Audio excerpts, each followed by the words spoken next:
Domingo nga makatuon kita siya pulong. Kabalo ka mo, hindi bala ang Ginoo lagi nagpagudlay sa ako. 7 days nga isa ka semana, we have plenty of time for our secular job para sa atong trabaho. At a few hours, pila lang dito oras ang atong pagkita o pagtipon sa silingang lugar para maka-edify, help edify each other, no? Para ma-edify nato ng kaisa sa pinangisang aton presensya, no? Wala ka mo enjoy nga matipon-tipon di tao mo sige. Di ba kanami, no? Sa mga tipon kita, magpuon sa pulong sa Ginoo, sa mga kumustahanay, kung ano na kalata mo sa ulog simana.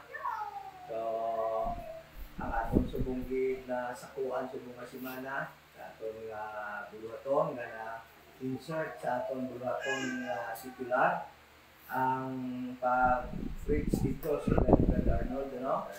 So, ang tatay ni Brad Arnold, kay David, yung dulong na sa iya final himlayan o sa iyang lugar palahuwayan dito sa Kabatuan Catholic Cemetery nga gilugnan sa iya. Apang pila ka may ara kita daw tatlo ka bisis sa pagwali dito. Pasalamat kita nga somehow, no, nawali ang tulong sa Ginoo ka may mga tao ay takabalo sa ilang mga kasing-kasing ba sa kang nagawali at gabi dito sa ang agab ito ang maglakat ang funeral. Akong ginatanaw nila mga itsura daw hadlok mag-isa lang magpa-impyerno, no?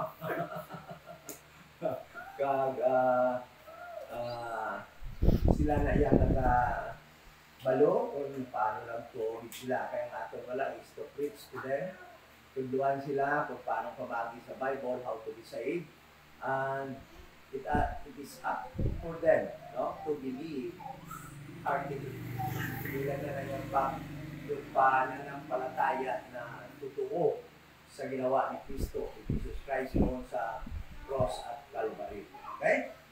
Hindi na sa atin yun. So, hopefully, one of these days, no, pag doon na tayo sa langit, some of them, kung hindi lahat, makita natin doon sa heaven. Kasama natin na titira doon sa heavenly kingdom with Jesus Christ. Okay? So, kaya yung ating Bible study kagabi, na-postpone yung Saturday natin na Bible study dahil na medyo pagod talaga sa pag-preach ng gospel sa doon. Kaya ngayon, patuloy na naman tayo sa pag-aral ng ating series of studies sa Book of Acts. No? Sa Book of Acts, at andyan na tayo sa chapter 19. Chapter 19. At bago tayo mag-umpisa, upang tuloy-tuloy na tayo mamaya, ito nga palang Iloilo Dispensation of Grace Bible Church dito sa 7040 7th Street, Lawan Village, Balantang Haro. At kung kayo po ay dito sa Iloilo, you can join us sa ating physical congregational Bible study. At ito yung taming church dito sa Iloilo na tuturo ng gospel of the grace of God. Na yan lamang makakaligtas sa panahon ito ng dispensation of the grace of God. Na ang tao, kung hindi nyo pa paniniwalaan ito, napapananampalatayahan, gawin na po ninyo, na yung tao ay maliligtas lamang sa pamagitan ng pag-believe na si Jesus Christ ay namatay bayad po ng ating kasalanan according to the scriptures at siya po ay inilibing at nabuhay muli sa ikatlong araw upang tayo po ay bigyan ng buhay na walang hanggan. Yan ang po ang tanging gospel na makakaligtas ngayon sa panahon ito ng dispensation of the grace of God. At yan po ay makikita natin sa 1 Corinthians 15 verse 1 to 4. Yan po ay talagang nilay down ni Paul kung paano maligtas ang isang tao ngayon sa panahon ng dispensation of the grace of God. So, bago po tayo mag-umpisa po sa ating pag-aaral ngayon sa book of Acts chapter 19 at atong matuhayan natin kung ano yung makikita natin dyan, kung anong nangyari noon sa panahon ngayon ay let us first pray. Ama na banal, sa muli nagpapasalamat kami sa malaking oportunidad that we can study your words. Rightly divided, dispensational Bible study. At salamat na ito yung pamamaraan na iyong pinalabas sa amin upang malaman namin ang mga katotohanan sa Bible, yung mga instruction sa amin sa panahon ito, at yung mga instruction mo sa time past and in the future sa nation of Israel, so that we can properly observe and obey sa mga instruction mo para sa amin ngayon. Salamat sa kay Jesus Christ na yung bigating sana ibigay, pinadala upang magtiis, upang mabayaran natin ang kasalanan.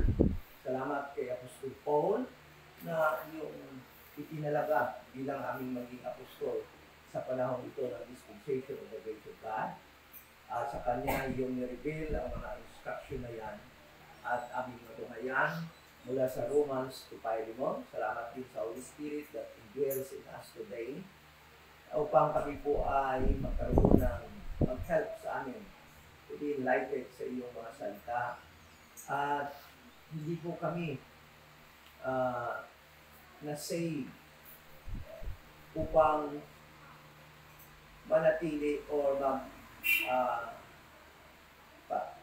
manatiling walang pakialam sa iyong mga salita. Hindi niyo po kami iniligtas upang maging ambassadors. Sana po, prayer po namin, nagpagkaroon kami ng tamang understanding kung ano po ang gawain ng isang ambassadors upang matupad po namin ang title na yan na ibigay mo sa amin at magkaroon kami ng mga groups na mga soul na maidagdag sa body ni Christ, sa Church of this Dispensation of the Grace of God, at upang amin din po maintindihan ang aming mga trabaho. Salamat at binigyan mo kami ng opportunity to serve you sa aming little way na pamamaraan at upang sundin namin yung mga turo mo sa iyong mga salita. Thank you so much, and we are praying sa aming mga kapatid na wala ngayon. Sana po, kung ano man ang mga hindrance, mga obstacles, kung bakit hindi sila maka-join sa amin physically, ay maalis po yan sa mga next namin ng mga meetings. We pray, and thank you so much in the name of Jesus Christ. Amen. Amen. So, Acts 19. In Acts chapter 18, bilang ating mga ating recap sa nakaraan natin ng pag-aralan, ay alam po natin na Apostle Paul ended his second apostolic journey. Yun dahil nga po meron siyang vow, kaya napilitan siyang i-end yung kanyang second apostolic journey. Or dahil nga yun ang kanyang vow. Pwede rin na yun ang kanyang vow na kapag matapos na ang kanyang pagdating doon sa Corinth, ay mag-i-end ang kanyang second apostolic journey.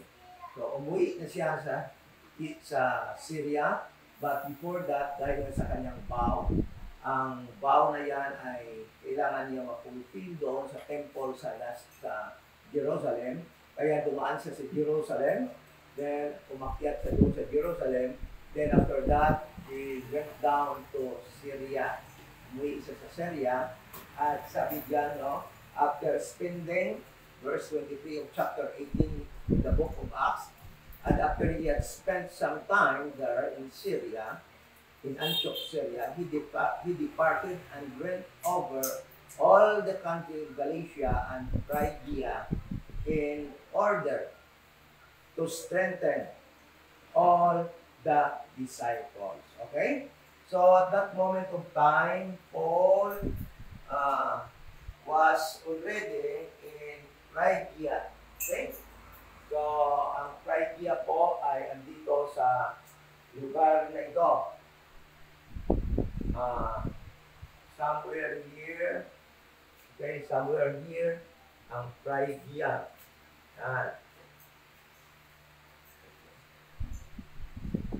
Dito po siya, sa kanyang, ito po yung lugar na, yung na-mention dito na lugar na nag-start siya ng kanyang third apostolic journey is, sabi dito, all over the country of Galatia. So, ibig sabihin, dito siya lahat.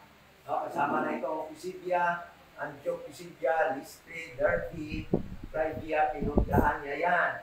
At yung sinasabi dito, habang andito siya sa Phrygia, ang nangyari is that mayroong dalawang tao, mayroong sideline na report dito si Luke, na habang ando yung si Paul sa Phrygia, a certain Jew named Apollos, ay pumunta doon sa Ephesus. Si Apollos was born in Alexandria. Alexandria was Egypt. Then, pumunta siya doon, somewhere in Egypt, a place somewhere in Egypt, yung Alexandria, at pumunta doon ang tao ito sa Ephesus, si Apollos. And there, na-meet niya doon si Priscilla at Aquila. At habang ito si Apollos ay nag-preach doon sa mga Jews in the synagogue, mayroong nahalataan si Priscilla at Aquila that his knowledge was only about Christ in prophetic program. So, tinawag nila si Apollos at tinuruan si Apollos tungkol sa gospel in the grace of God. And then, umpisa noon ay naging magaling si Apollos sa pagturo, lalo na he was an influential factor to the Jewish people. Okay? Ang sabi dito. Then habang si Apollos, ang sabi dito sa verse 1 ng chapter 19, at makita natin na ito yung Paul's third apostolic journey. Ang makikita natin dyan sa chapter 19 hanggang chapter 20, 21, pagdating sa chapter 21, talagang mag-i-end na naman yung kanyang third apostolic journey at doon naman ay mag-umpisa siya balik doon papunta ulit sa Jerusalem. So, and there, he will be captured. Puhulihin na siya doon, then he will defend his himself, he will defend himself doon sa Jerusalem. Then he will be tried and later on, he will be appealing, unto Rome. Yan ang pangyayari dyan hanggang matapos na yung Acts chapter 28. Okay? So, in his third apostolic journey, it happens that while Apollos, sabi dito, and it came to pass that while Apollos was at Corinth, Paul, having passed through the upper coast, came to Ephesus and finding certain disciples. Okay?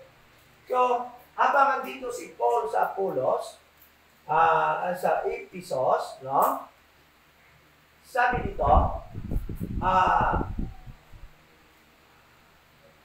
they went unto Asia, to Ephesus. Dito. Ito yung Galicia, di ba? Ito yung Galicia. Ito naman yung Asia. Okay? Asia. So, habang dito siya sa Phrygia, pumunta naman si Paul dito sa Ephesus. At kung maalala nyo pa, Paul actually promised to the Ephesians na babalik siya doon sa kanila. Kung naalala nyo sa Acts chapter 18 verse 21, bago si Paul magbiyahe papunta sa Syria, sa pagtatapos ng kanyang second apostolic journey, ay dumaan muna siya from Corinth, dumaan siya doon sa Ephesus. At doon nga niya iniwanan si Priscilla at Aquila at nakita doon ni Apollos, doon sila naman ni Apollos at Priscilla at Aquila nagkita. Okay? At alam naman natin na habang andito si Paul sa Ephesus sa kanyang third apostolic journey, sabi dito, sa Acts chapter 18 verse 21, sabi niya dito, actually when he was there before ending his second apostolic journey, he was actually compelled by brethren to stay more time, no? To stay more days in Ephesus, but Paul, hindi siya nagpapigil dahil nga doon meron na siyang vow. At kailangan nga niyang dumating doon sa Jerusalem upang umabot siya sa feast na about to have to be concluded in Jerusalem so that he can complete his vow. Dahil na kailangan yung kanyang buhok ay ilagay doon sa altar at nasulog kasama sa mga offerings. Kasi yun yung vow ng Nazarene, ano? Nazarene. Then, sabi sa verse 21, but bade them farewell, saying, I must by all means keep this feast that cometh in Jerusalem. But, sabi ni Paul, I will return again unto you if God will. So, makita natin na this promise been fulfilled by Paul. It was the will of God to be in Ephesus. Will talaga ng Pinoon, balik siya doon dahil nga yung kanyang promise na magre-return siya doon ay talagang nangyari. Been fulfilled. Okay? So, habang ando doon siya sa Corinth, sa Ephesus during the time, Apollos, andito na naman si Apollos sa Corinth. Andito si Apollos sa Corinth. Andito na si Paul sa Ephesus from Phrygia. Okay? So, nung dumating siya doon sa Ephesus, ay nagkita sila. There were 12 kingdom saints that were there. Okay, sabi dito, verse 2, verse 1. And it came to pass that while Apollos was at Corinth, Paul, having passed through the upper coast, came to Ephesus, and finding certain disciples. Mayroong mga disciples na ando doon sa Ephesus during the time. Okay? And listen to this. Apollos was at Corinth. No? Alam nyo, kung pagtahi-tahiin natin yung Bible, maintindihan natin doon sa 1 Corinthians, bakit sinabi ni Paul, kayo, ang iba sa inyo gusto si Apollos, ang iba sa inyo gusto si Peter, ang iba sa inyo gusto si Paul. Ha? Dahil nga, talaga yung makikita mo yung mga pangyayari. Bakit nasabi ni Paul yan? Sa 1 Corinthians 1:12. Isahin mo sa 1 Corinthians 1:12. Sabi dito, 1 Corinthians 1:12, now this I say that every one of you say it, I am of Paul. Merong division, nagkaroon ng division sa Corinthians, ano? And I of Apollos, and I of Cephas, and I of Christ. So, dahil nga, alam ko naman natin pala na si Apollos pala nagturo din doon sa mga believers sa Corinthians. Kaya nasabi yan, kaya nung nagkaroon ng division doon sa Corinthians, ang mga believers, mayroong mga group na gusto nila sa Apollos, mayroong group gusto nila si Paul, mayroong group gusto nila si Christ, mayroong group gusto nila si Peter or Cephas. Because that was proof that the Bible talaga, no, ay hindi walang contradiction, but mayroong harmony. Okay? And doon pumunta din naman pala doon talaga si Apollos. So, in verse 2, sabi nito, he said unto them, Paul said unto them, have ye received the Holy Ghost since ye believe? Why? Bakit tinanong sila ni Paul? Do you have any idea? Bakit tinanong sila ni Paul? Ha? Yung mga nag-believe ba sa gospel of the grace of God, ay kailangan pang tanungin kung naka-receive na sila ng Holy Ghost? Ha? Okay, ganito. The believers, once the gospel of the grace of God is preached, after that, hindi mo na kailangan tanungin pa ng na-receive ko na ba yung Holy Ghost? Because today, in this dispensation of the grace of God, there will be no sign that will occur after you believe the gospel of the grace of God. Kaya never makita natin na yung nag-believe sa gospel of the grace of God during Paul's preaching or journey to the Gentiles during the time, will ask if you receive the Holy Ghost.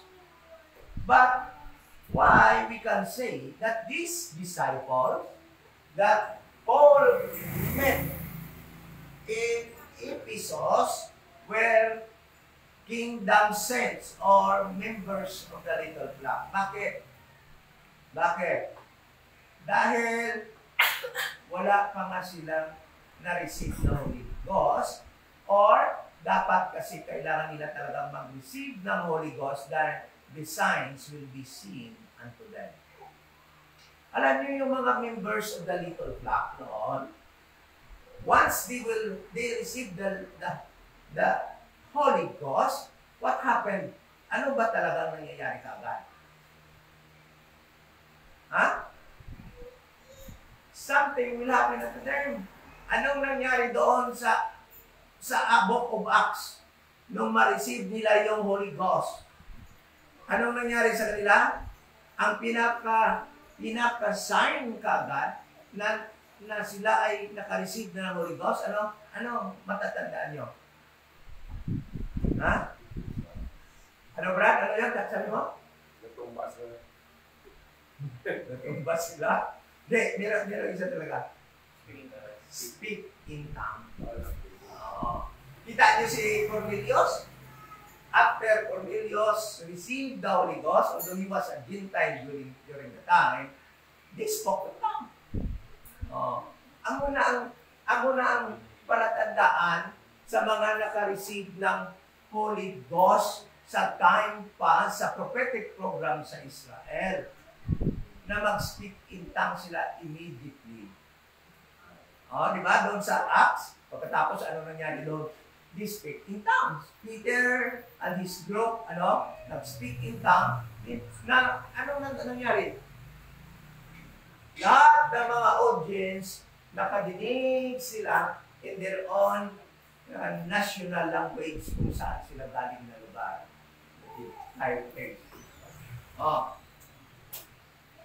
Tingnan mo mamaya, tingnan mo. Acts.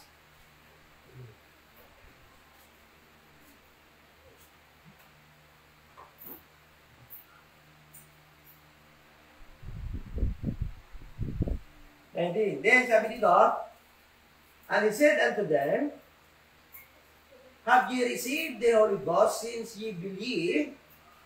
And they said unto him, we have not so much as heard whether there be any Holy Ghost. To these people, ibig sabihin, they were not there. Wala sila doon sa Pentecost. Wala sila doon sa time ng Pentecost. Dahil doon ang time na nagka-receive dapat ng Holy Ghost, wala sila naka-experience ng baptism in the name of Jesus Christ. Why?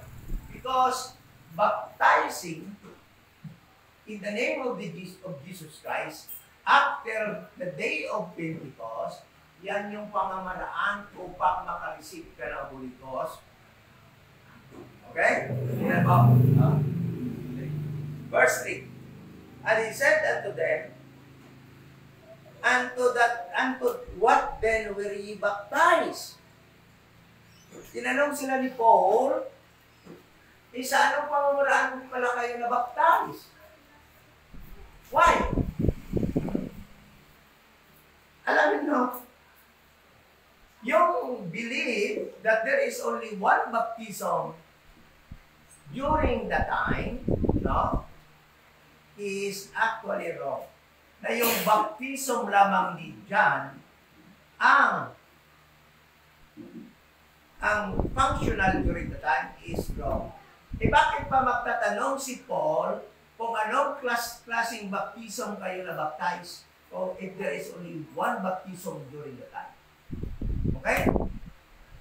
Ngayon, sa panahon ng dispensation of the grace of God, hindi ka na pwedeng magtanong anong klaseng baptism yung baptism mo.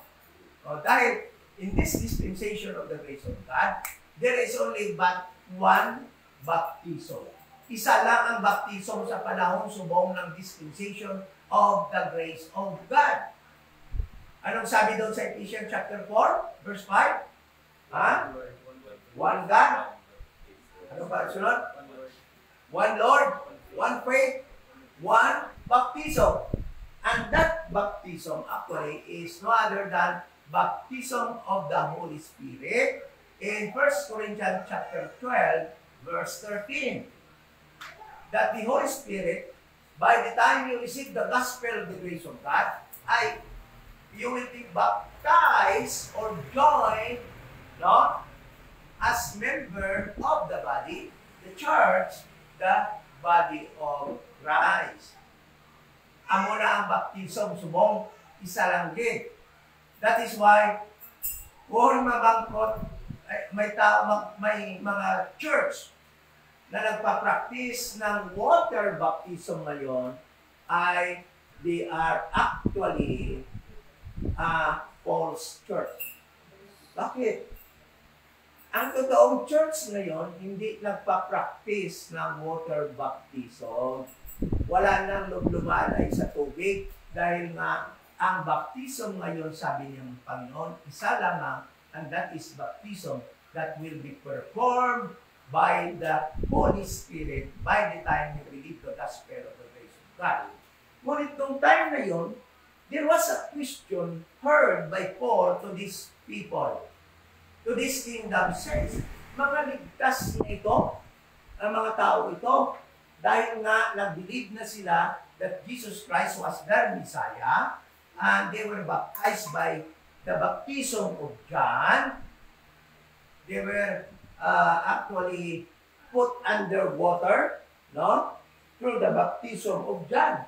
Ngunit bakit pa sila tinanong ni Apostol Paul, in what? Unto what then were ye baptized? Sa ano ba kayo na baptized? And they said, unto John's baptism. So that John's baptism during the time, after the Pentecost, is already lacking. Kulang na. Kulang na. Dahil yung mga na-baptize na yan sa water should be baptized in the name of the Lord Jesus Christ so that they will receive the Holy Ghost. Okay? That is why ang Acts chapter 2 verse 38 na yan, hindi water yun. Titingnan natin ha. Tingnan natin. Acts 2. Ito yung sinusunod ng iba. Akala nila water ito. Dalawang baptism ang nangyari dito sa Acts chapter 38. Sabi dito, Acts chapter 38. Then Peter said unto them, repent and be baptized, every one of you, in the name of the Lord Jesus Christ. Is Jesus Christ's name water? Hindi water yan. Ibig sabihin, they will be included, they will be joined in the group of these people, the little flock. Because these people is bringing at that moment of time the name of the Lord Jesus Christ. They are members of Jesus Christ. The church, the little flock. So these people will be baptized, will be joined to this group, the group of Peter, headed by actually as their King, Jesus Christ. So ang mangyari niyan, they will be baptized in the name. Para ba itong registration? Para ma-receive nila ang Holy Ghost, kailangan nila magpa-register. Para, ganito yun, kumbaga nga, kung sa barangay pa ito, noong panahon ng pandemic, you have to register your name as part or resident of this barangay so that your ayuda will be released. Wala natin. So, they will be baptized first or listed as members of the little flock, the group of Jesus Christ during the time. Then, what happened? The Holy Ghost will enter unto them. O, tingnan mo. Sabi dito, see the sequence. Tingnan mo yung sequence, yung pasunod niya. Sabi mo, be baptized, every one of you, in the name of the Lord Jesus Christ for the remission of sins. And, what after that? Your sin will be remitted. Then after that, ye shall receive the gift of the Holy Ghost. Okay? Okay, ito na. Tatanong ko kayo ngayon. Kung water ito, bakit in verse 40, tingnan mo, and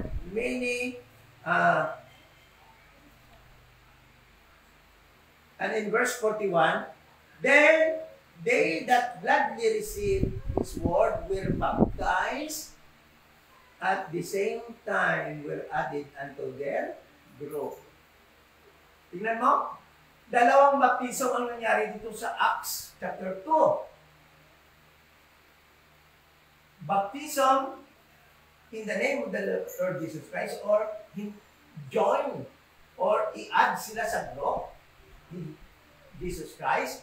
Then yung na-add na yan sa group na yan, no? Yung na-register na sila yung pangalan nila, will receive the Holy Ghost, then after that, they will be baptized by water. Tingnan mo. Tingnan mo ang pangyayari doon sa Acts chapter 19. Sa Acts chapter 19, sa Acts chapter 19, sabi dito ng mga tao na to, sabi nitong mga tao na to, na there were 12 of them, nung tinanong sila, in what baptism you were baptized, yung sagot nila, by John's baptism.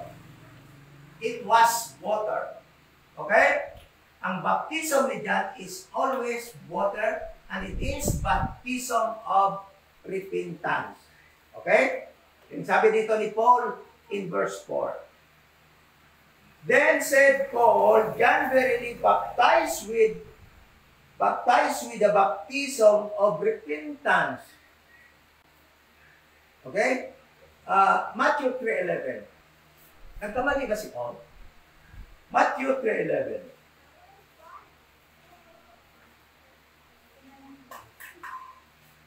Matthew 3:11. Sabi dito, I indeed baptize you with water unto repentance. So, it is very clear that when we talk about the baptism of John, it is always with water. And it is baptism of repentance with water. Okay? So, tingnan nyo. Sa mga sunod na verse, kinbaptize sila ni Paul. Mamakot ko sa inyo, water na hindi. Next. Okay? Then, sabi niya dito, then said Paul, John verily baptized with the baptism of repentance, saying unto the people that they should believe on him which should come after him, that is on Christ Jesus. So, John's baptism always point unto the coming Savior or their Messiah, Jesus Christ. Meaning, when every time John performed baptism by water, it is always a way of pointing people, the Jewish people, to their coming Messiah. And by the time, pagdating na ni Jesus Christ, no? That is on Christ. Verse 5, when they heard this, they were what? They were baptized in the name of what? Of the Lord Jesus Christ. Tubig ba yan? Hindi na nga yan ibabaptize ng tubig dahil nabaptize na nga ng baptism ni John na water. Kuha natin. Kaya, it is, alam mo, nung una, akala ko itong baptism in the name of the Lord Jesus Christ. Akala ko tubig din ito. Hindi pala. Ibig sabihin yun, they were enrolled, joined to the group that was established by Jesus Christ in Matthew chapter 16, verse 18. The little flock headed by Peter during the time after Christ's ascension unto heaven. Okay? So they were added. Di magtatanong kayo, di ba Brad, ano yan? Di ba Brad, si kilala ni Peter dapat gumawa yan kasi member ng little flock yan. Alam nyo, ang pag-dispose ng Holy Spirit during the time, hindi lamang kay Peter. Sabihin ko sa inyo, anong sabi ng Galatians chapter 2 verse 8? Pakibasa. Galatians chapter 2 verse 8. Whatever Peter done that is mighty unto circumcision, Paul also performed like mother. He was also mighty. Ibig sabihin, yung ano lang Holy Spirit na ginagawa ni Peter, andyan din yan kay Paul. Tingnan mo si Peter nung pag-preach niya doon sa kay Cornelius after they were baptized with water. Ano natabo? They speak in tongues. The Holy Ghost came in unto them, to the group of Cornelius. Then, they spoke in tongues. Tingnan mo ano nangyari sa mga tao ito. Ha? It is a simple way of recognizing, no? Na yung ginagawa ni Peter, ginagawa din naman ni Paul. Whatever miracle ginagawa ni Peter, nagagawa ni Paul. Kaya tingnan mo sa Galatians, basahin natin para maliwanag. Galatians chapter 2, verse 8, verse 7. Sabi niya dito, but contrariwise, when they saw that the gospel of the uncircumcision was committed unto him, as the gospel of the circumcision was unto Peter, for he that wrote effectually in Peter whatever miracles tawag nito, pag-baptize na lalabas, baptizing in the name of the Lord Jesus Christ, sabi dito, is also mighty in Paul. So, si Paul is na, tawag dito ng lower kay Peter. Ang lahat magagawa ni Peter, magagawa ni Paul. For he that wrote effectually in Peter to the apostleship of the circumcision, the same was mighty in me, who are the Gentiles. And listen to this. Ibig sabihin, kung si Peter makabaptize in the name of the Lord Jesus Christ, during this transition period,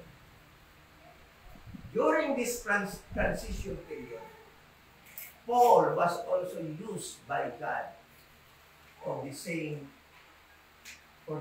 purpose. Tingnan mo.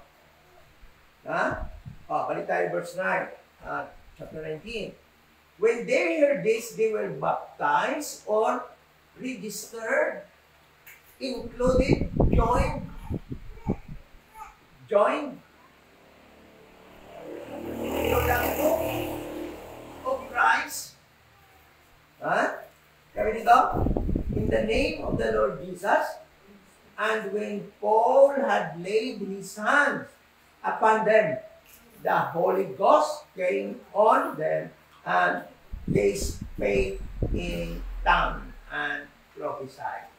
That is the first time that these people had already the Holy Spirit inside of them.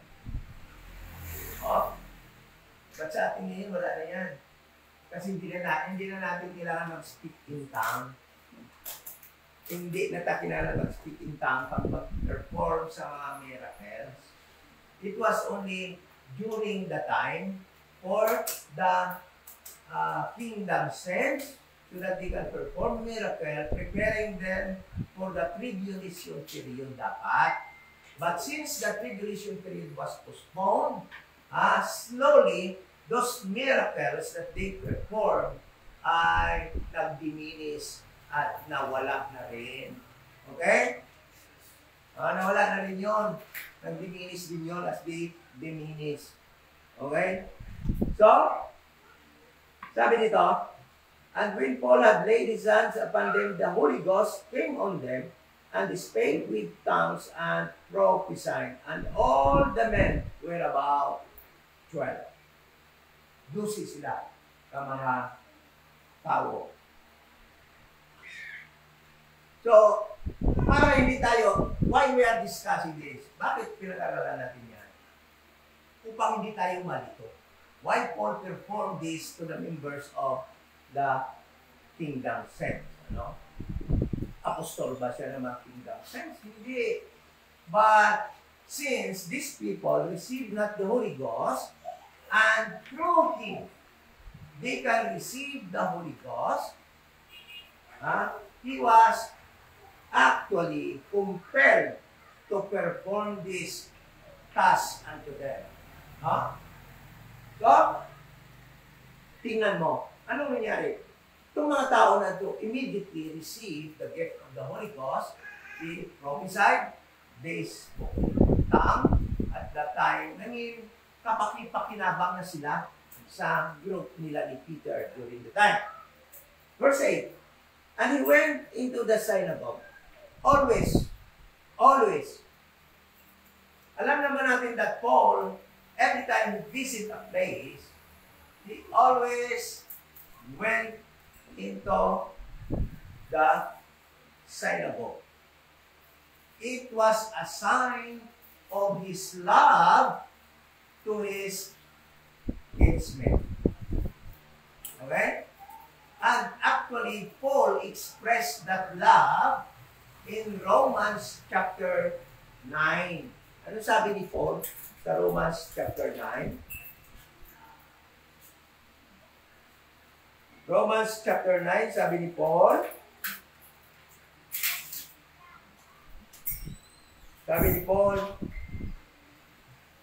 I say, verse 1, I say the truth in Christ. I lie not. This is truth. Sabi niya, I lie not. My conscience also bearing me witness in the Holy Ghost, that I have great heaviness and continual sorrow in my heart. Bakit meron? Nga may kasubo, pagpadayon. Kasubo sa kasing-kasing ni Paul.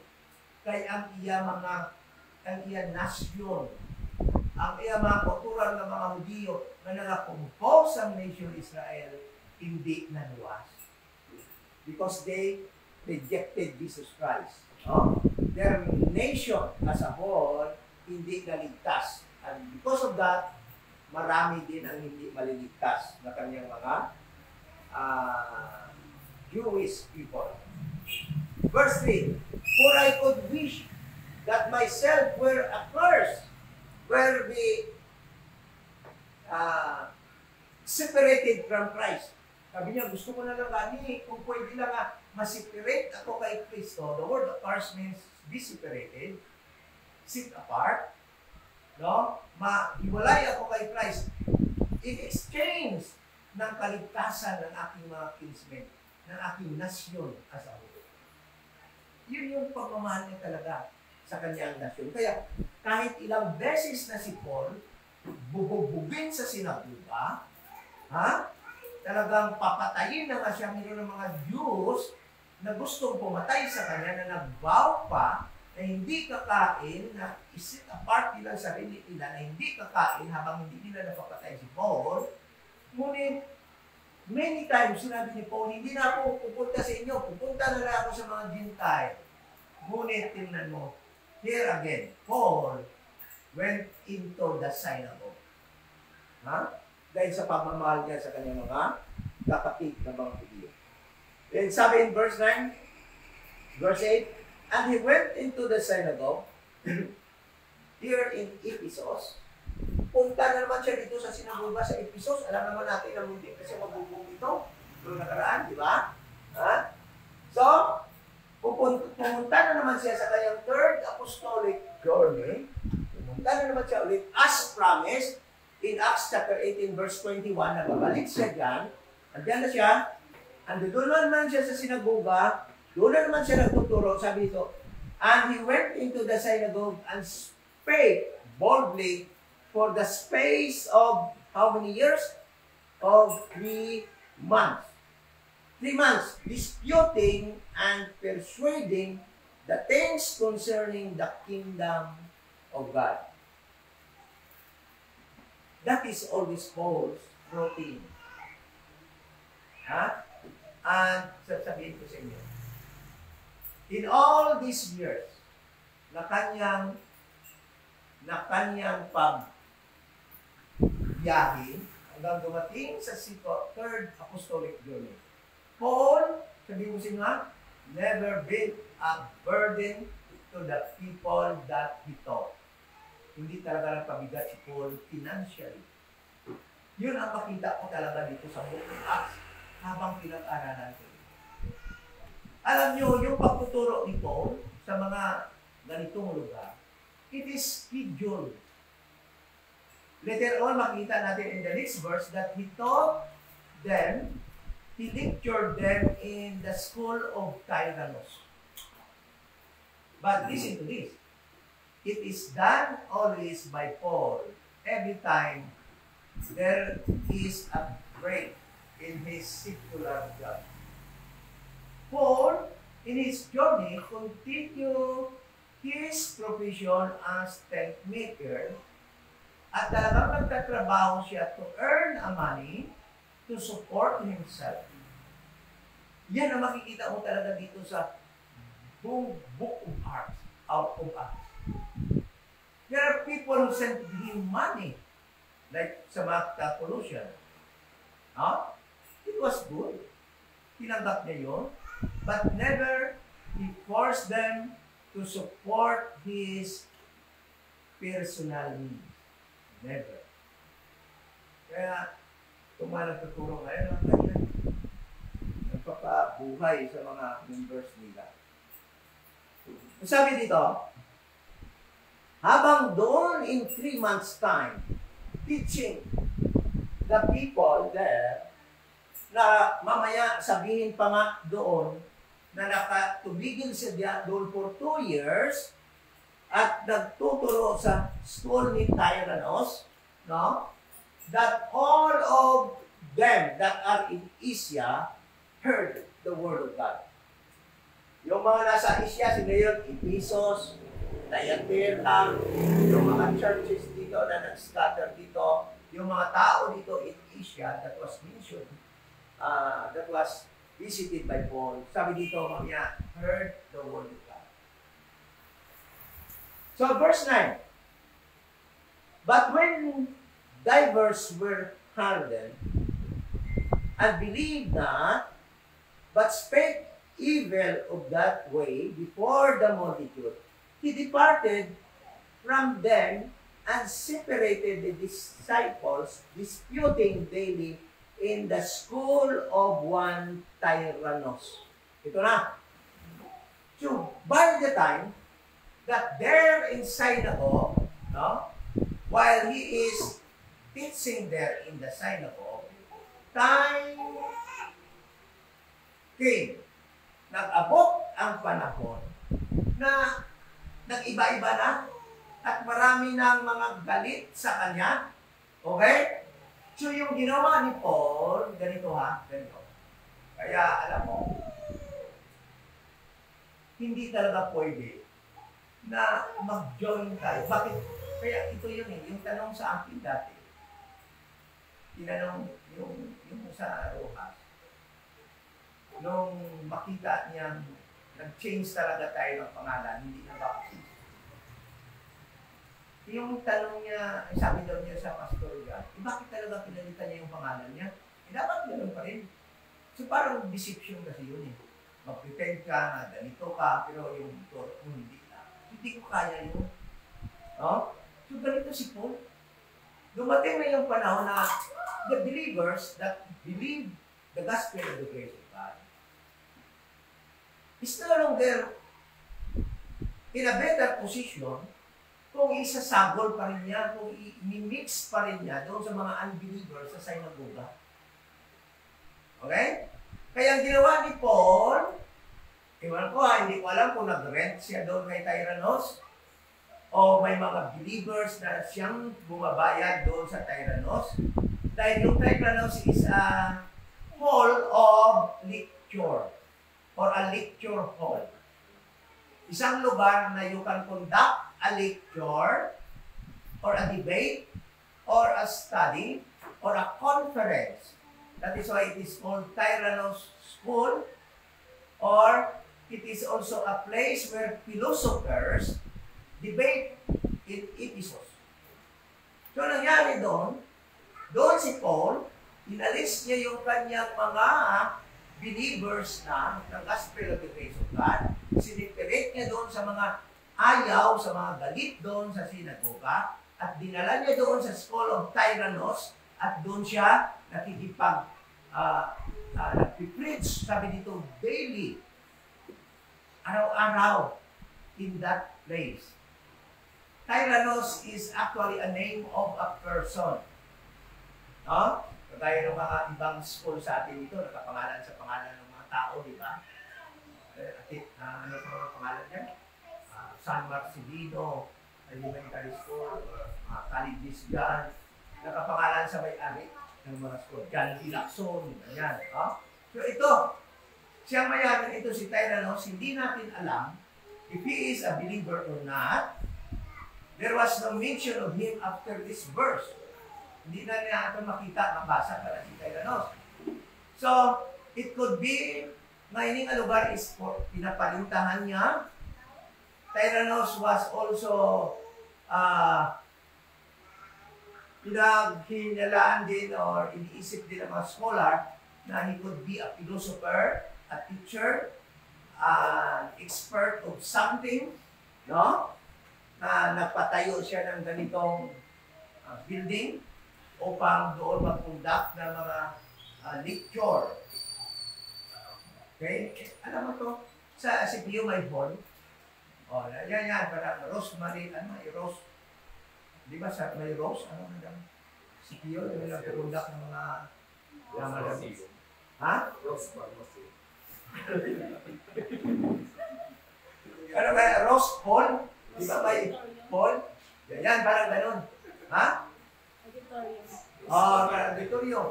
Hindi rose pharmacy. Ano yan? Pupunta dyan yung may mga bibili ng gamot. Okay? So, yan. Kaya yan yung kagaya ng Tyrannus School na ito. Okay? So, doon nagkukonduct si Paul ng lecture, hindi. Okay, dito siya namin katawa. So, doon siya nagkukonduct ng lecture at sabi niya dito, so that all they which dwelt in Asia, it is a large place. All they that dwelt in Asia, okay? Kasama din yan ang Church of Thyatira, ano pa yung lugar na yun? Thyatira, Ephesus, Smyrna, yung 7 churches in Revelation, yan sa Asia. At sabi dito, that they which dwelt in Asia heard heard the word of the Lord Jesus, both Jews and Greeks. No? He continued. So, ibig sabihin, pumunta na siya sa Galatia, sa lugar ng Galatia. Hindi natin alam kung ilang taon siya nag-ikot yan. But in Ephesus, after Phrygia, he went to Ephesus and stayed there for 2 years. And all of them that were in Asia heard the word of God. The word of the Lord. Okay? Both Jews and Greeks. Alam mo, hindi basta-basta. Tinitingnan ko ang nangyari kay Apostol Paul in the next chapters of this verse, no? How the persecution, no? Kung paano ang pag-persecute sa kanya of the other side, headed by Satan, kung ano kabuglay ang natabo kay Paul in his third apostolic. Pahirap ng pahirap talaga. Okay?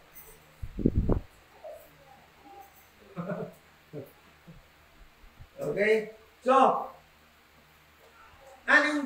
and this continued by the space of 2 years, so that all they which dwelt in Asia heard the word of the Lord Jesus, both Jews and Greeks.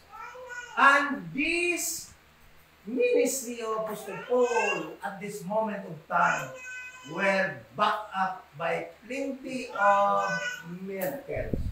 Listen to this. Verse 11. And God wrought special miracles by the hands of Paul. Listen to this. When we say special miracle, don't ever think that Peter did not ever perform this miracle. Naalala niyo yung Galatian, yung sabi sa Galatian, what was mighty in Peter was also in Paul. Ibig sabihin, this doesn't mean na may special yung miracle si Paul na nahimo, na hindi manhimo ni Peter, ha? No. Parehas din sila. According to the book of Galatians. Special in the sense na si Paul lang may nakahimo, ha? Peter makahimo, but no other can do this one. Then sabi dito, so that from his body were brought unto the sick handkerchiefs or aprons, and the diseases departed from them, and the evil spirits went out of them. Grabe, no? Grabe nga milagro ang ginpanghimo ni Paul, ang balukab. Damo, nagahimo-himo sila. Nakaagi ka mo, nakakita na ka mo sila. Nga damo nagamimik, damo pala nagasunod-sunod sila. May ara da sa kalugar. Sa Manila, sa una, may ara. Dito kami sa Pasig. May isa dito katao. Sa, ano nga lugar ko sa Pasig man? Ako.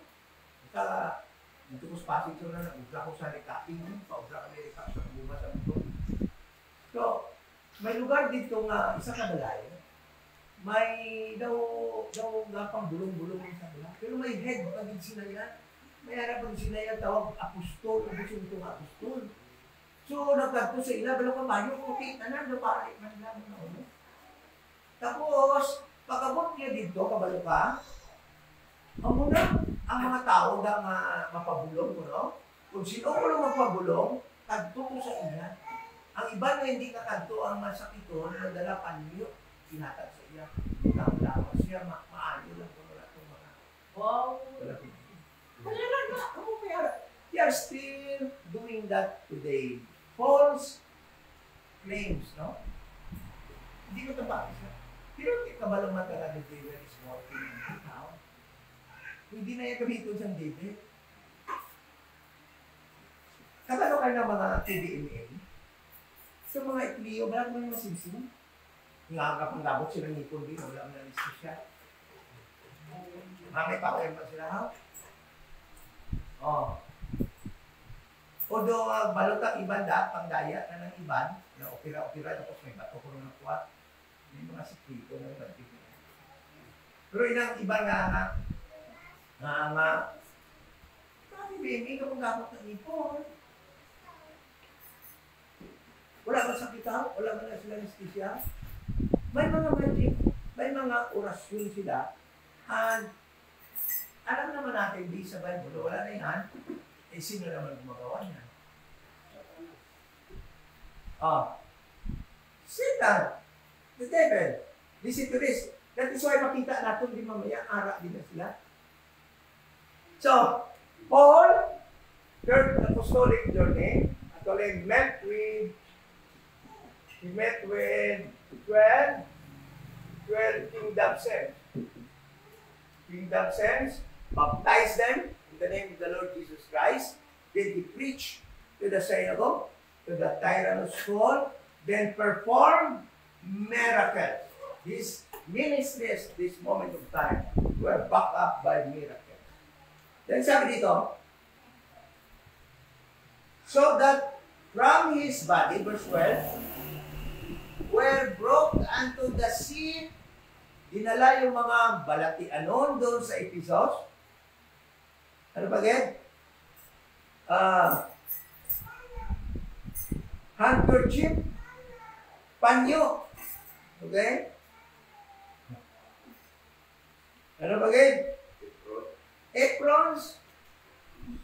And the disease departed from them, and the evil spirits went out of them.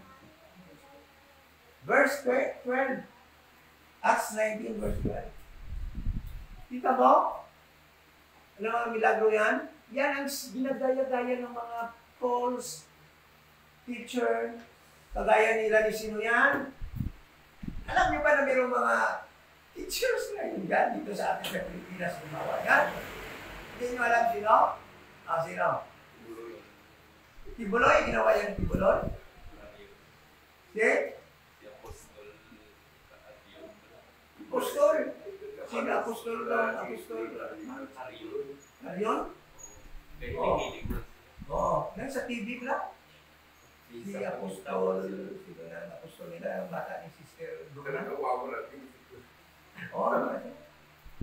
Wala sila. Panghil na sila siguro mga isang naibo lang ko ano. Ipangil na nila muna kanina. Iba nga hindi madala nila. Dalo nila ang bayo, dalo nila ang panyo. Ano na? Tapos orasyon na nila, maayo ano? So, verse 13, then a certain of the Bigabon, mayroong isang Bigabon. Diyos, Budiyo. Bigabon, ibig sabihin, a wanderer. Walang permanenteng address. Walang permanenteng bahay. Wanderer. Ibig sabihin ng Bigabon. Okay? Mayroong isang Bigabon, a Jew. Nag-exorcist siya, nagpundak ng exorcism. Ibig sabihin ng exorcism is to expel the evil spirit from a person. Yan yung exorcism. Bawa, may evil spirit imanong. Ako kuno, ma-perform ako sa exorcist, evil spirit, get out from this bad man. Okay? Yun. Amo na mag-exorcist. Yun ang ginawa niya. Sabi niya, talk upon them to all over them which had evil spirits, the name of the Lord Jesus, saying, we adjure you. Ibig sabihin ng word ng adjure is to urge you.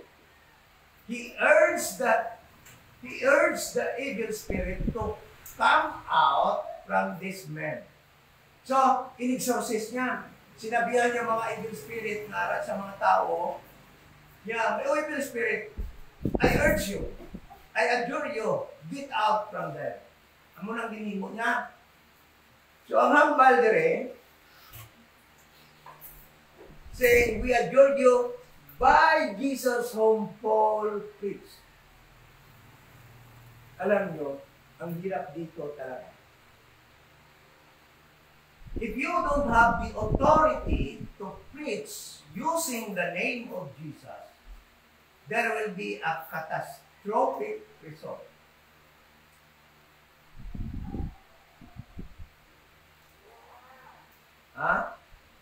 Ano nangyari dito? Ha?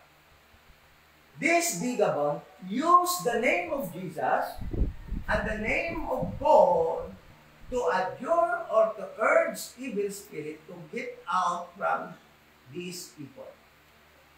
Ginamit niya ang pangalan ni Jesus kag ni Paul para na palabasin ang mga evil spirit sa mga tao. Ilang tao ba ito?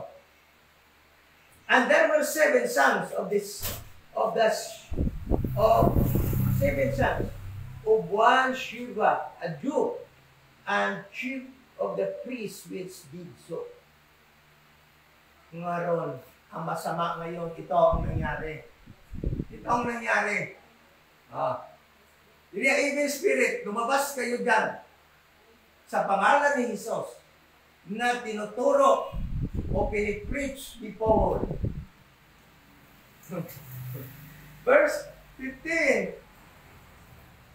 Alam mo, ang ganda dito ng pangyayari dito. Kung ano doon ka siguro tatakbo pa, ano? Dahil ang mga evil spirit, sumagot din naman. Ayan, si Manang natatawa eh. Natatawa, pero ayan Manang, verse 15, sumagot yung mga evil spirit. So, yung mga evil spirit na yun, sumagot yun. Ngunit, alam naman natin na nagsalita nun, yung mga tao kung saan sila nakatira. Kaya sa verse 15, and the evil spirit answered and said, Jesus, I know. Kaya, tingnan nyo ha, Satan, the evil spirits, the demons, kilala nila yan si Jesus Christ. Kilala nila. Sabi niya, Jesus, I know, and Paul, I know. Kilala ko si Paul. Kilala na naman si Jesus. Pero sila niya, ikaw ya, sino ka? Ito ngayon nakakatawa dito. Masaya itong mangyayari ito. Kung parang nangyayari na ito dito, makikita dito. Minsan binabalita dyan sa Action Radio, di ba? Na mayroong na-possess ng evil spirit dyan sa lapas, somewhere in ang taas sa lapas. Na din-exorcist. Hindi kaya bugbog sarado pa yung exercise. Diba? Dahil na hindi niya kaya yung evil spirit. Okay? Yung ganito nangyari ngayon, ha? That is why we say this. Tingnan nyo. Maraming nag-i-exercise, nag-perform ng ganito mababay na hindi na ang labas nabubugbog ng mga evil spirit. Ito yan. Kaya hindi basta-basta mag-perform ng ano? Na exorcism. Once na hindi ka ambassador, hindi ka totoo anak. Kasi pag you are an ambassador, you have the authority from Jesus Christ to preach. Diba? His name. Pwede mo talagang gamitin ang kanyang pangalan to preach the gospel. But if you are not a saved person, you don't have the authority to use the name of God, of Jesus.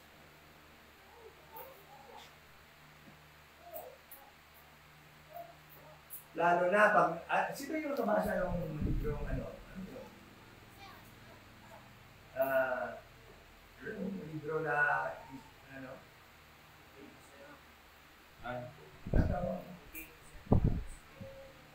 to release the captive. Send the captive.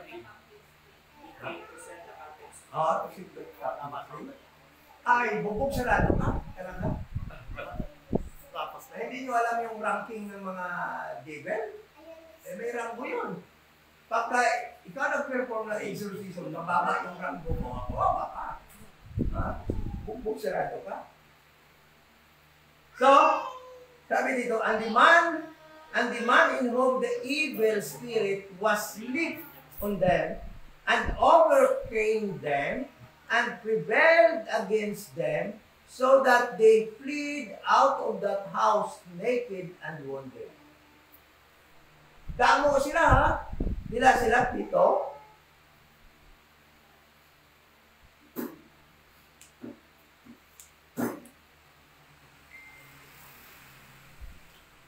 Damo sila na nag-exorcism. sa isa lang ka evil, isa ka tao with, possessed with evil. Sila pito, sila kabilog. And chief of the priests which did so. Yung nag-exorcise yung tao. No? Sabi dito, itong dito, ito din. Sabi dito, the spirit was lit on them. Kaya ingat ha, pagka nakabasa ka dito ng spirit sa Bible, hindi lahat yan Holy Spirit. Pwede spirit ng tao is small letter S. Spirit, evil spirit, small letter S. Ito, evil spirit which lit on them and overcame them and prevailed against them so that they fled out of that house naked and wounded. Nangyari, habang ini-exorcise nila, pinapaalis nila yung ang evil spirit sa tao, at tinalunan sila, ito sila, may priest pa, then binugbog sila ng evil spirit ng tao na yun na may possessed na evil spirit, dito sila, wala silang magawa. Tumakbo sila, wala na silang wala na sila, naked na sila nung tumakbo sila. Yan yung danger. Yan natin makita that hindi pwede, not all people who uses the name of the Lord Jesus Christ and the name of these men of God, no, kagaya nila Apostol Paul, ay lahat ay sa Panginoon. Kaya tingnan mo ngayon, dami-daming gumagamit pangalan ni Jesus Christ. Wala namang denomination ngayon na hindi gumagamit ng pangalan ni Jesus Christ. But listen to this, all of them actually are using the name of God, Jesus Christ, in vain. Walang epekto yan. Walang epekto. Bakit? These people were not or are not authorized. They are not ambassadors. They are not minister of reconciliation. They are not deacons, biblical deacons. They are not biblical elders. They are not biblical bishops. I do not mention evangelists, pastors, and other title and other gifts. Dahil hindi mo title yung gifts yun. Ng Panginoon. At it ended by the time the Bible was being completed. Sa time na yon, na dumating na yung perfect one. Kaya wala na talagang pastor ngayon, wala na evangelist, wala na apostol, wala na prophet, only teacher dahil yan ay isang qualification ng bishop at deacon. Okay? So, ang nangyari doon, tinalunan sila, dinatalo po sila. And verse 17, and this was known to all the Jews and Greeks, also dwelling at Ephesus, and fear fell on them all, and the name of the Lord was magnified. Okay? And because of these miracles that was performed by Paul, and this event that happened, that to the people who use the name of God and authorize, anong sabi? Nakatulong din yun pag-magnify, pagpalaki ng pangalan ni Jesucristo, that yung pangalan na yan ay naging kaalaman or nalaman sa buong lugar ng Asia. Sabi dito, and the name of the Lord Jesus was magnified. Hindi sabihin ng magnified, napalaki.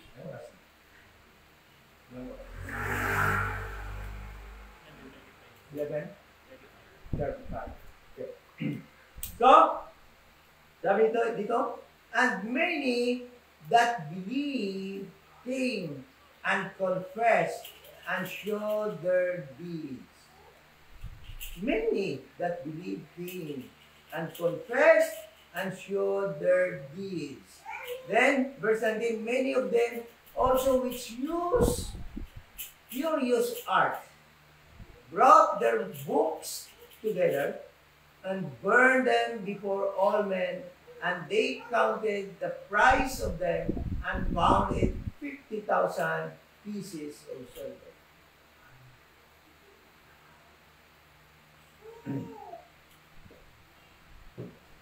So, itong event na ito, nag-lead sa mga tao doon sa Ephesus, no, to forsake them that believe. Sabi dito, them that believe, and many that believe came and confessed and showed their deeds. What deeds? Ano ba mga buhat nila na pinakita nila? Ibig sabihin, yung nagpa-practice ng mga sorcery, like manner nung ginagawa ng mga nagpa-practice ng mga healing, kagaya na natin yung masukano, mga babaylan, mga luya-luya, mga bot-bot. Hindi ka ba tika lang yung bot-bot na? Ha? Malugpakot. O malugpakot. Muna. Tara nila mabuhat, din pakita nila kay Paul. Sabi dito, and many that believe, yung mga nag-believe sa gospel of the grace of God, yung mga nag-believe sa teaching ng Apostle Paul, yung mga nag-believe sa death, burial, and resurrection in Jesus Christ, became a member of the body of Christ, they confess. Ginsugid nila na, Paul, kami bala nag-practice man kami sa amo sila, they confess. Okay? Na Paul, galuy-aluy ako pala Paul mo. Paul, may anting-anting bala ko. Oh. Yung mga, sila nga, may hubak-hubak bala. May mga hubak-hubak. Hindi ko muna pati-pati ng mga hubak-hubak na may mga bugpos-bugpos din na daw mga na ginabakal sa mga Katoliko. Wala na kasi bugpos. Amo na sa mga dito sa among sa Negros, may simbahan nila tinatawag na sa Bito, sa may Sagay. Kilala kita ng simbahan, tapos ang patron nila si San Roque. Pag simba ka dito, may ribulto na sila San Roque, tapos pusangan ka. Masiling ka sa kikilig ko, pusangan ka nila sa kikilig mo sa Santos sa San Roque. Nakita mo itong sa Facebook ng Yadali ka mo? Palapak. Halimbawa, gusto matulog mo, rapak ito, tulog mo.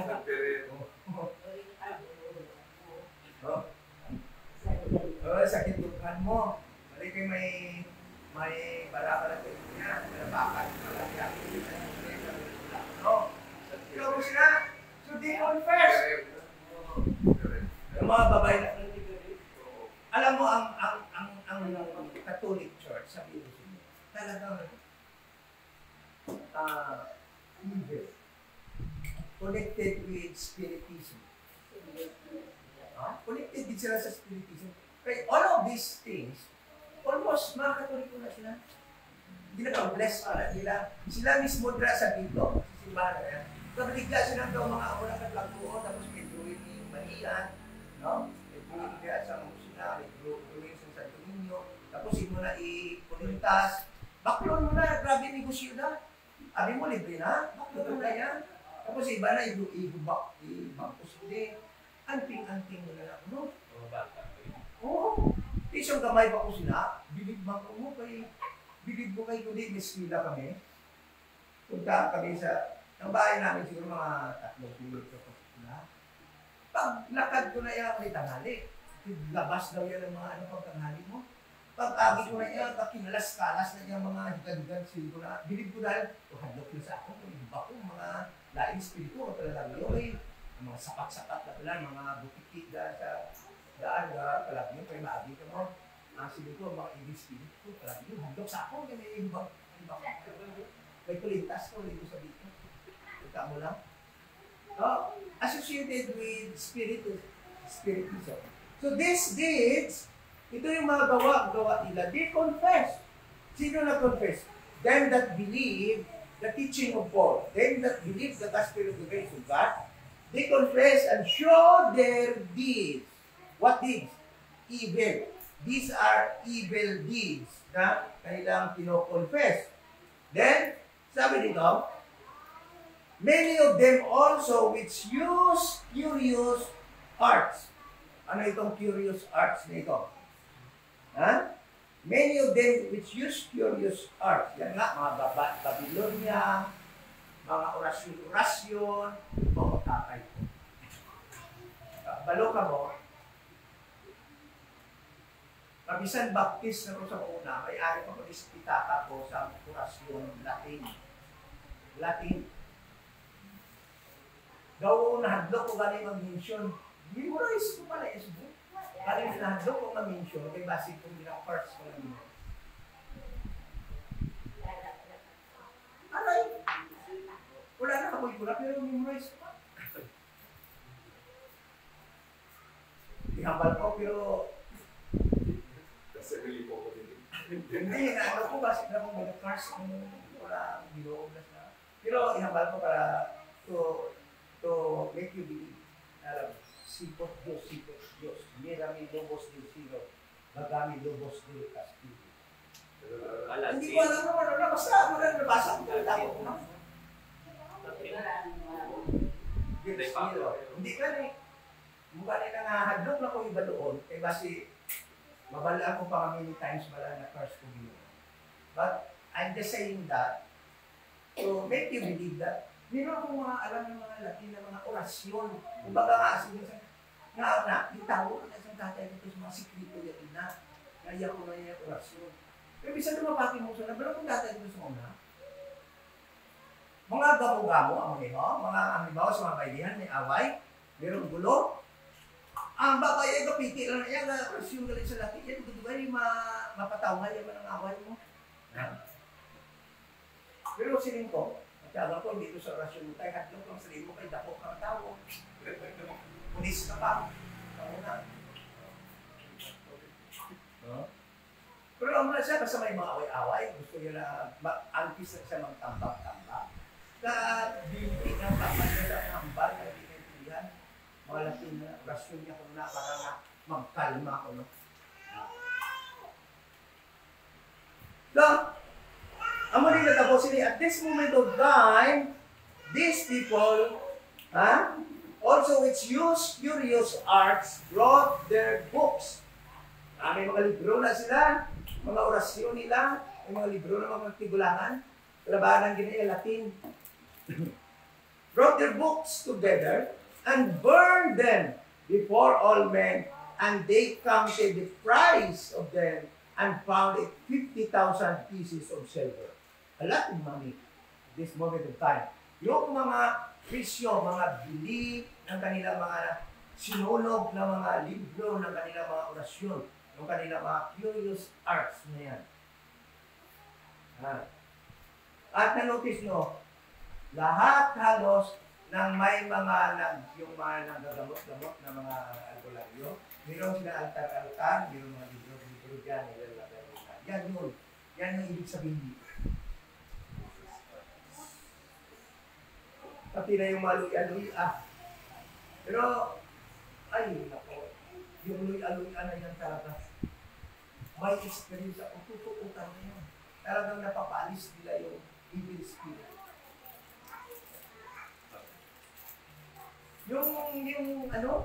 Yung tatay ng pamangkin ko, si Julie, kilala niya si Julie. Yung tatay nila na Pipi, manghod ko. Alas 7 sa umaga, yung tatay ko putol ng kahoy doon sa kaingin. Alam niyo yung kaingin, yung bundok na maraming kahoy, puputulin niya rin, taniman niya ng mga kahoy. Pagkatumba ng kahoy na talot, yung anak ko, yung kapatid ko, siguro mga 7 years old, so 8 pa lang edad ng tatay ni Joey. Lalo kagad doon, takbo-takbo. Alas 10 ng umaga, taas ng ilan. Talagang kakabahan ka dahil sabi nga na. Ayaw imulat yung mata, taas yung ilan, tapos yung kamay mo, ang daliri sa tito. Doon kami sa bundok na katira. Ang tatakbon mo muna, luya-luya. Yung nagluya-luya, kapatid din ng nanay ko. Alauna na, hindi pa nagigising, hindi ayaw imulat ang mata. Ayaw imulat ang mata.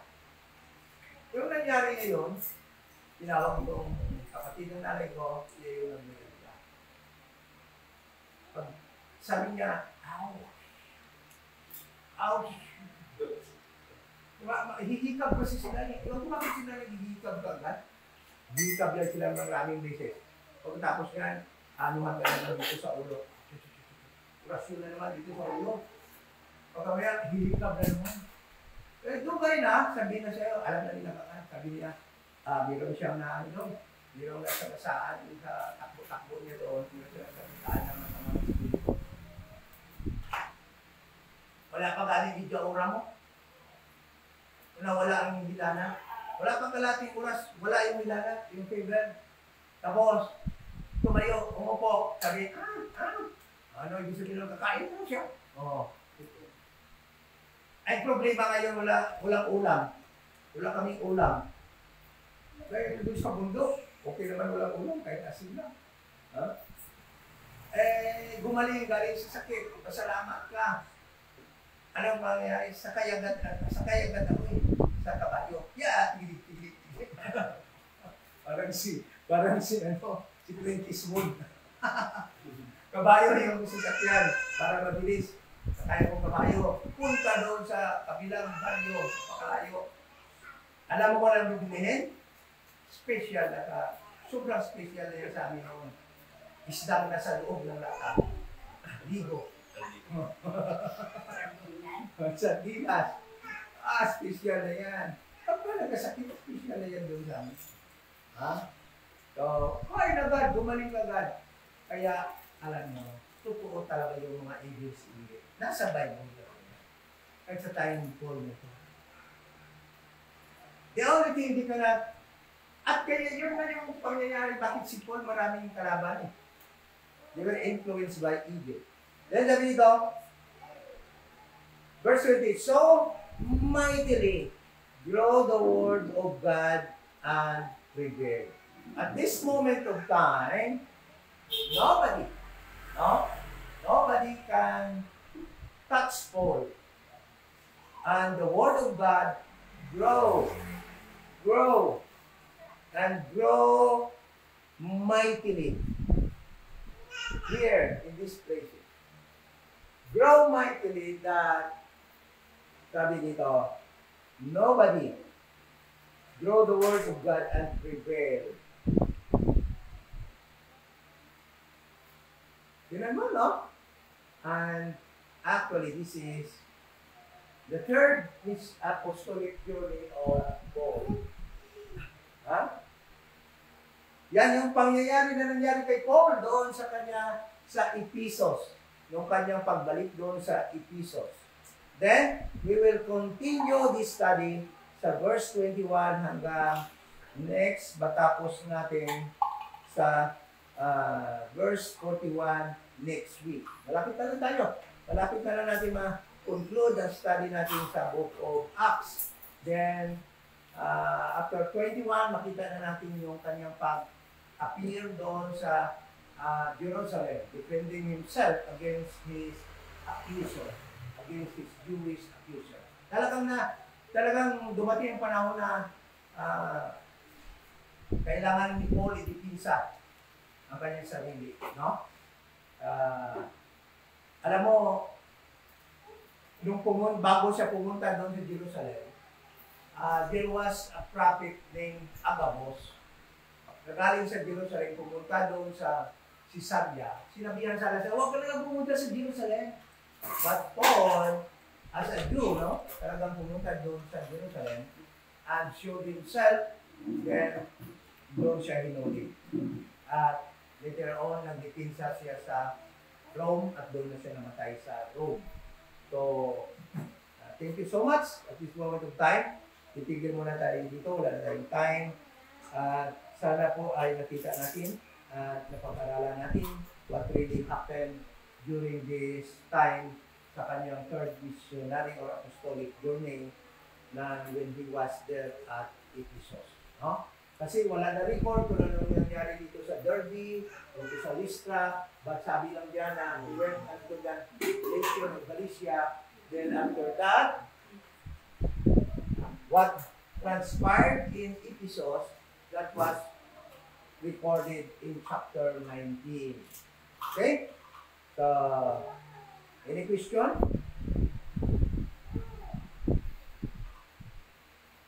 So let us end this Bible study. Kasi nga aga, let us pray. Ama na banal, thank you so much sa Bible study. Thank you so much sa yung pagbigay sa amin ng pagkakataon na makapag-aral kami. Yung mga nangyari sa Acts chapter 19 hanggang 20. Yung mga nangyari doon sa time na yun si Paul. Salamat na naging maliwanag sa amin. Thank you so much na hindi pa rin preserve ang life ni Paul na umabot sa ganitong kanyang third apostolic journey hanggang matapos na ito at bumalik doon sa Jerusalem. Pray sa aming mga kapatid na pwede lang Lord ay bigyan mo kami ng good health sa mga susunod araw upang magawa naman namin aming magawain sikular, but still we are praying na patuloy niyo po sana kaming biyahan to the Holy Spirit sa mga gawain namin spiritual, lalo na bilang mga ambassadors to continue preaching the word, the gospel, the instructions from Romans to Philemon, and the instruction to the Jewish people in time past and in the future upang patuloy namin makangking kami ng kaliwanagan sa iyong mga instruction rightly divided at magawa namin ang dapat sa amin at mapag-aralan namin, ma-learn namin para sa Islam. So guys,